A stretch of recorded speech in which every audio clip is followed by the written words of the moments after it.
জনতা জনতা এক দুই তিন চার অনুপম প্রতিচার এক দুই তিন চার চালিয়ে দাও পুড়িয়ে দাও আওয়ামী লীগের রাস্তা নাও চালিয়ে দাও পুড়িয়ে দাও দাবি এক অনুপমের পদত্যাগ দাবি এক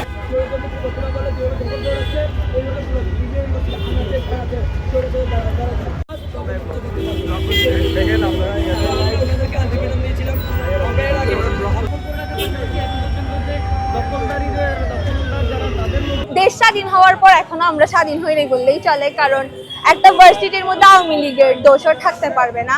আন্দোলনের জন্যই ওরা আমাদেরকে বারবার বৈষম্য করতেছে, টার্গেট করতেছে, থ্রেট দিচ্ছে। এখানে প্রতিদিন আওয়ামী লীগের মিটিং হচ্ছে।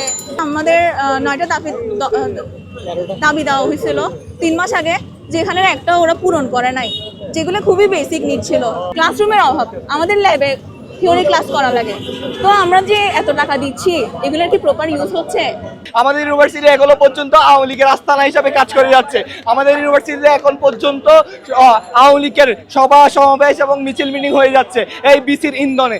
এই বিসি পুরোপুরি একজন আওয়ামী লীগের লোক। এই বিসি যে 5 তারিখের পরে আমাদের যে আন্দোলনের পরে তিনি হচ্ছে আমাদেরকে আশ্বাস দিয়েছেন আমাদের যে ফেসিলিটিগুলো আছে সব কিছু উনি দিবেন, তাছাড়াও আমাদেরকে 20% ওয়েভার দিবেন।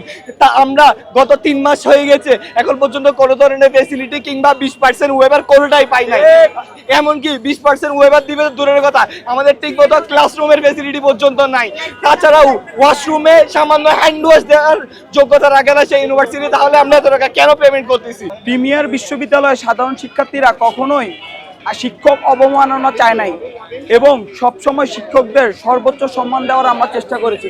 কিন্তু দফা দাবি দেওয়ার আজকে 2 মাস পেরিয়ে 3 মাস অতিক্রম করতে যাচ্ছে, 3 মাসও প্রায় শেষের পথে। এরকম অবস্থায়ও তারা কোনো কথা বলতে পারে নাই, তারা কোনোভাবে শিক্ষার্থীদের সাথে কোনো আলোচনা করে নাই। 1 2 বিশ্ববিদ্যালয়ে যখন পুরো দেশ প্রতিবাদ করছে ভারতের বিরুদ্ধে, ইসরায়েলের বিরুদ্ধে, তখন আমরা প্রতিবাদের ভাষা স্বরূপ প্রতিটা বিশ্ববিদ্যালয় যে কর্মসূচি দিয়েছে প্রিমিয়ারও তাই করে।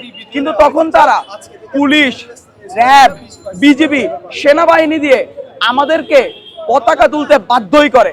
আমাদের জন্য দফা দাবি ছিল, এগুলো ছিল সব ছাত্রদের পক্ষে।